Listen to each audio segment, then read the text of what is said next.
Potter didn't follow you. What's the matter? You look kind of freaked out. I just got here from Borgen and Bryce, and darn, you should have seen the chaos.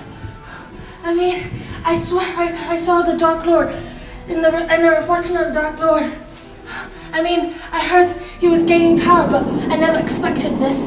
Maybe this time he's gonna get Potter and this mudblood friend of his for good. But hey, if the Dark Lord does come, we don't need to run, do we?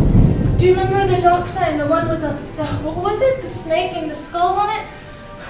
And about the Grim, I remember Trelawney talking to Porter about the Grim a lot. Do you think it could be Sirius Black? But I mean, if the Dark Lord was coming back today, we wouldn't need to worry, wouldn't we? Since we're friends with Malfoys and all that. And I think I saw the Dark Lord's reflection today. And even I saw a couple of Dementors roaming around Hogwarts. But they wouldn't attack us purebloods, would they? I hope they get Potter this time like they did on the train. Oh, that sure bothers him. I guess that is kind of strange. But then, wouldn't the Dark Lord and the Grim be a good sign? I mean, they could just kill Potter off for us and save us all the trouble of thinking about how to get rid of him. Hey, you gonna see my boy later? Yeah, I think I might see him later. I'll talk to him about it. He might know what to do. He'll know what to make of it. Okay, so I guess I'll see you later in the Slytherin common room. Yeah, see you later. What are you doing here? It's already quite late. Do you have anything important to tell me? You know I'm busy. If it doesn't concern Potter, go bother Crabbe. Tonight was a weird night, Malfoy. I saw Dementors, Dark Sign, and the Grim. It is strange, but why do I care? There's nothing to be afraid of, Goyle. The Grim doesn't concern me. Why should it? It's not real or anything. Honestly, Goyle, what is the size of your brain? A Bertie's box bean? And the only thing I'm concerned about is the Dark Lord replacing me for my father as most beloved Dark Death Eater of all time. Obviously, way too good and smart. And besides, I bet the Dark Lord already has an automatic spot reserved for me once he sees how cunning I am. Is there to be worried about anyway? The Dementors won't hurt me, even if they do anything to me. I told you, my father will take care of everything. Shouldn't you be at least a little bit afraid of like the Death Sign and the Grim? I mean, I know your father's part of the Death Eaters and all that, and the Dark Lord probably likes you, but still, what if he accidentally kills us? I told you, you shouldn't be worried about anything. I mean, all you do is stare at the Dark Lord, stare at the demons, stare at the Grim. But you don't ever think, if you have ever thought about why all these things are happening, you would see that all these are good signs.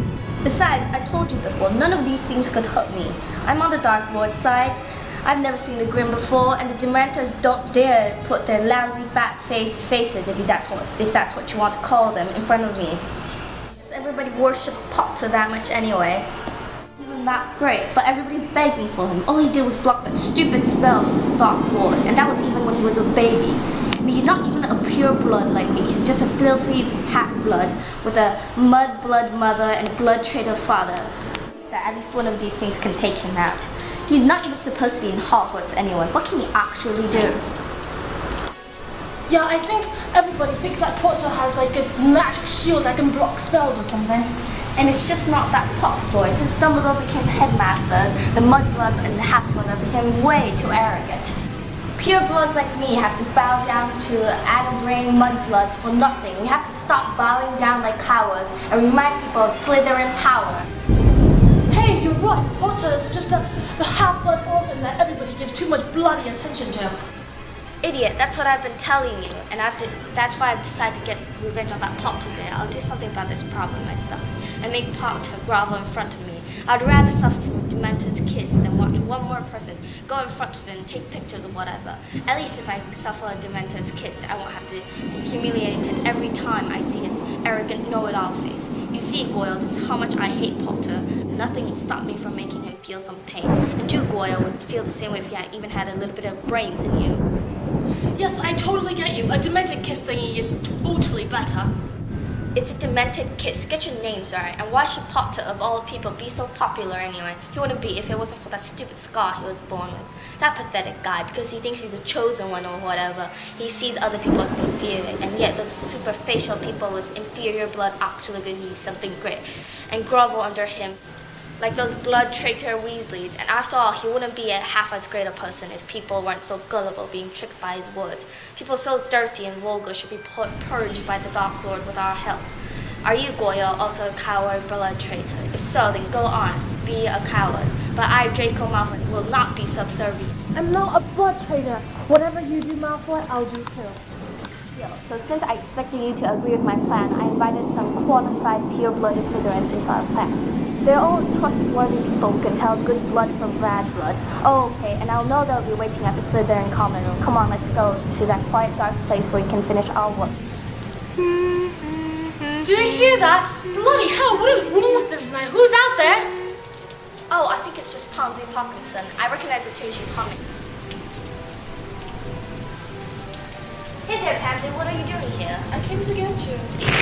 Who's that over there? Can't you tell? It's Goyle. He'll be a useful addition. Thank God it's you and not somebody weird. It's been such a strange night. Weird things have been happening all over the place. I know, Goyle has been telling me, but let's not worry about that. I wish they could just all be over with. I could really sit down with some butterbeer. Well, I'm sure you already have a plan to get Snape to join our side, right? Of course I do. Who do you think I am? Anyway, Pansy, I'll tell you what to do. Go get some others and go complain to Professor Snape about how Potter's been acting all suspicious. I did something like how Potter's practicing dark magic with Hagrid and all that. I'm sure he'll buy that. And besides, think about we all know how much Snape hates Potter's father. Chances are he hates Potter just as much. Okay, I'll go find the other Slytherins and do just that. Okay, after this is done, meet me in the common dorm room.